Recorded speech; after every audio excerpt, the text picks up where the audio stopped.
This is all about the old school Zara Spook. So the Zara Spook is probably the most famous of all topwaters in the bass fishing world. This bait right here has been around since the 1920s and it's still catching them today.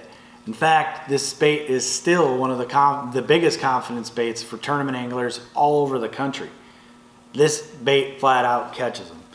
It's a walk the dog style bait. And by that I mean it's a topwater walking bait that you work it back to the boat going side by side.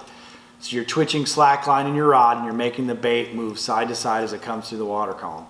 And this one can be fished a little slower than a lot of its counterparts that are out there on the market today and trigger some really good, fun, action-filled bites. The Zara Spook, if it has one disadvantage in my opinion, it would be the fact that they're not super heavy. There's other walking baits out there on the market today that cast further than this bait, but very few can catch them with this one. And I mean that. There's a lot of people that'll argue that this is the only topwater you need in your box because this thing puts fish in the boat. I personally think, as far as equipment goes, that these are shine at being fished on a little bit lighter tackle than a lot of other topwaters. I still think casting equipment's the way to go with this, but you probably want to downsize your line a little bit. Instead of running big heavy braided line into maybe a heavy duty fluorocarbon leader, you running anywhere from that 12 pound to 17 pound monofilament, straight monofilament, or throwing it on 20 or 30 pound braided line with a short little leader so that it doesn't get tangled up around your hooks. This bait is, I don't want to call it a finesse bait because all the Zara Spook fishermen out there that have been crushing them on these things for years would certainly argue with me on that. But with all the newer baits out on the market today, I kind of view this one as the one that shines at getting bites in tougher conditions.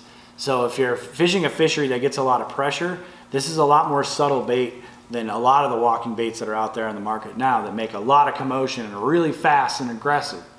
And this bait can be fished a lot more subtle and get weary fish to come up and just take a taste of it, and then they get hooked up.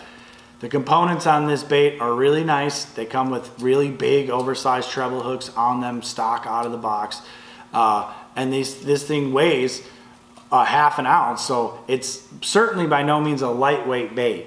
So I didn't mean to kind of scare it off in the beginning to say it's not a heavy distance casting bait. It's just when it gets a little windier out there and compared to the newer stuff, it's just not the flyer that some of the other stuff is because it's so much more of a subtle bait designed to get those fish to bite in pressured waters.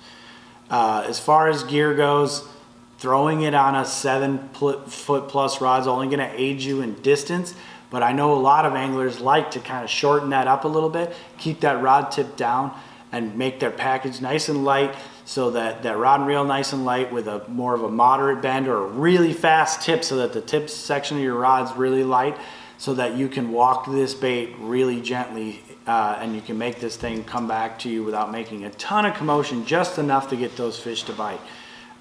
So a 6'10" to a 7-foot rod with a little bit lighter line, monofilament and like that 12 to 14 pound range like I spoke about earlier, or lighter braided line, and you're going to put some fish in the boat with the old school since the 1920s Zara Spook.